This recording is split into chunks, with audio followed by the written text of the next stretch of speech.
එක්කමට බත් කාලේ ඈ. එක්කමට බත් කාලේ බඩගිනි වෙලා ගිහිල්ලා තියෙනවා. ඔයාට බඩගිනි නෑ නේද? ඈ?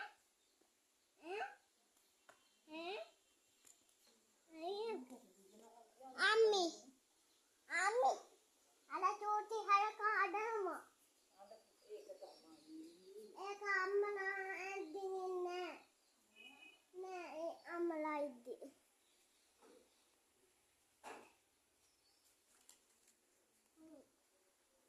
මොකද කරන්නේ දැන් අනේ මොකද කරන්නේ බත් කවලා තියාගමුද ගෙදර අද රැට බත් නෑනේ අම්මට කියන්න කිව්ව මම්මට අම්මා හරකට බත් කවන්න උයන්නකෝ ආවුනේද